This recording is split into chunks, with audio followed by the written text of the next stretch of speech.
मुस्लिम देश में छाए जन्माष्टमी की धूम। आज चीन, नेपाल, भूटान, अफ्रीका, बांग्लादेश जन्माष्टमी की धूम मचा रहा है। महाभारत युद्ध के समय जब अर्जुन ने अपने सामने युद्ध क्षेत्र में अपने ही सगे संबंधियों को देखा तो उनका मन विचलित हो उठा और उनका गंडी हाथ से गिरने लगा।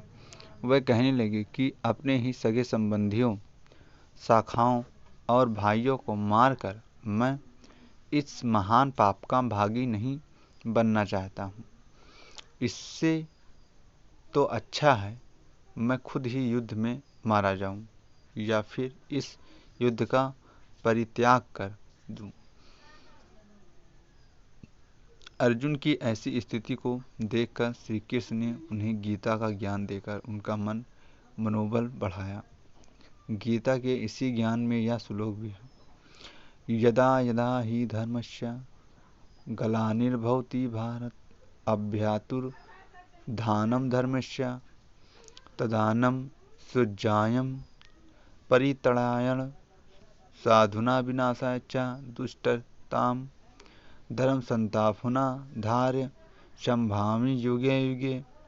श्री कृष्ण कहते हैं, जब जब धर्म की हानि होगी और अधर्म बढ़ेगा तब तब मैं धरती पर अवतार लेकर आता रहूंगा और धर्म की रक्षा और स्थापना करूंगा एवं अधर्म का नाश करूंगा। मैं यानी श्री कृष्ण हर युग युग में बार बार अवतार लूंगा, जो साधुओं की रक्षा करने के लिए, धरती पर पाप को खत्म करने के लिए, पापियों का संहार करने के लिए और धर्म को स्थापित करने के लिए होगा। मैं जन कल्याण के लिए जन्म लूंगा। आज 7 सितंबर जन्माष्टमी है। इस साल पंचांग भेद होने से 2 दिन 6 और 7 सितंबर को जन्माष्टमी का उत्सव मनाया जा रहा है। इस साल श्री कृष्ण का 5250वां जन्म उत्सव है। द्वापर युग में कंस और अन्य असुरों का आतंक बढ़ रहा था, अधर्मी बढ़ रहे थे और धर्म कर्म करने वाले लोगों पर अत्याचार कर रहे थे। उस समय भगवान विष्णु ने देवकी और वासुदेव के यहाँ श्री कृष्ण के रूप में अवतार लिया। जन्म के साथ ही श्री कृष्ण का संघर्ष शुरू हो गया था। बाल अवस्था में ही भगवान श्री कृष्ण ने पुतना, बकासुर, त्रिशावत, वत्सासुर, आघासुर जैसे असुरों का वध किया। 13 वर्ष की उम्र में बाल कृष्ण ने कंस का वध कर दिया था। पांडवों की महाभारत युद्ध में मदद की। द्वारका बसाई। श्री कृष्ण ने अपने जन्म के लिए मध्यकाल को महत्व दिया। मध्यकाल यानी बीच का समय। भाद्रपद मास की अष्टमी तिथि बुधवार की मध्य रात्रि में चंद्रोदय होता है। उसी समय भगवान प्रकट हुए। अष्टमी तिथि पक्ष के बीच में आती है। भाद्रपद का माह भी हिंदी पंचांग के बीच का महीना है।